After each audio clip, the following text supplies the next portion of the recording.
Good afternoon, everyone. Steve Georgia here from Allendale's trading floor. I want to bring you guys the After the Bell commentary. I want to start things off. We've got a webinar tonight, our Allendale Ag Leader webinar.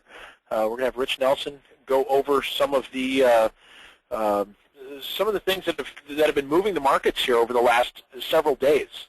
So very sharp move yesterday with this weather. He's going to go through that, kind of give you guys a breakdown of really what's going on.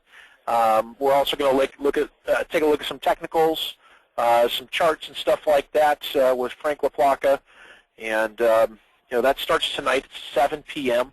So you can register right on our website and get signed up for that, or give us a call. We'll be glad to help you guys and get started there.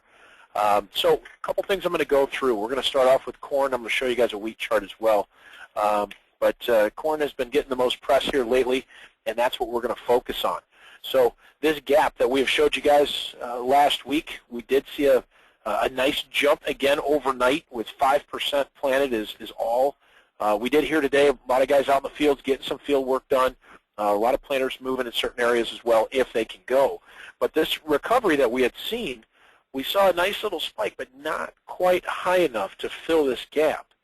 So I want to show you guys this point right here, very important point. That's right at that 647 and a quarter. We went down today to 647 and 3/4. So we were able to stay above that. But if we end up breaking down into this area again, that puts us back in this range that we've seen. So keep an eye on that. As we mentioned, the weather is going to be a primary focus, and we'll touch base on that on the next slide. But things today on why we had seen July down 9 3/4 cents. A lot of spreads unwinding. The May-July spread, May had gained over July today 8 1/4 cents. But also, so that was buying May, selling July. Guys were buying July, selling December coming into today, and today they ended up buying December, selling July on a spread, and that ended up coming back in about 7 1/4 cents. So it was everything against the July contract today, and that's what fueled this sell-off down about 9 3/4 cents. But watch this, we're right at support right now, so keep an eye there. December, as I mentioned, we're going to talk a little bit about the weather. We do have some rain coming here the next couple days. We've got some snow in certain areas, so we'll see how much or if we do get what these forecasters are projecting. But a lot of that was played into the market here yesterday with that big 40-cent jump. But then looking at things today, the 5 to 10-day forecast did turn a little bit drier in the noon weather maps, and it's going to give these farmers a chance to, it's going to give you guys a chance to get in the fields and get some work done. The 11 to 15-day forecast, though, the extended forecast, has another sizable rain system, about another inch, covering certain areas, lighter rain events to the south, so the north getting the most of that rain in this 2-week forecast. So we'll see if that does materialize. If so, you've got to be looking and expecting delays, continued delays here as far as planning. But on this December, a couple points to point out. This high that we had here before this quarterly stock report, 573 3/4. We've got the 100-day moving average right above us at 572. This is going to be a very difficult level to get through. On the downside, tomorrow will be very important at these old highs. As we just saw with the July contract, if we end up taking that out, that's 551.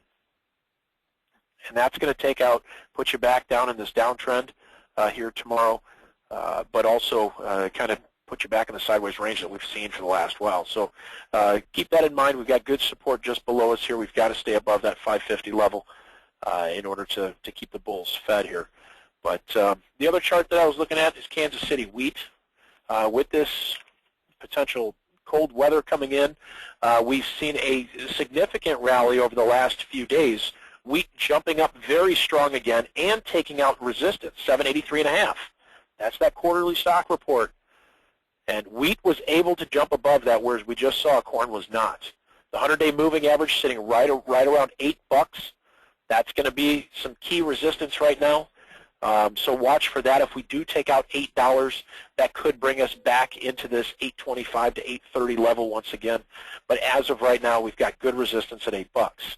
We do have to stay above This high that we had talked about, that's the quarterly stock high, 783.5. So keep that in mind here tomorrow.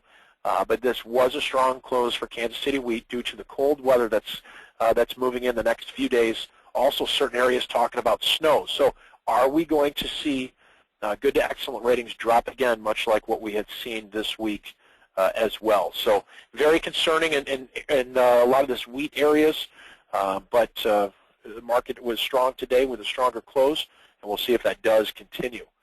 But I want to thank you guys for listening in today. Once again, remind you guys of our webinar starting tonight at 7 p.m. So get on the web, get registered for that, and listen to these guys. They do a great job for us, and it's a good opportunity to listen to what's going on. You can reach us here at 800-262-7538, or check us out on the web at allendale-inc.com. Have yourselves a great day. We'll talk to you tomorrow. Take care.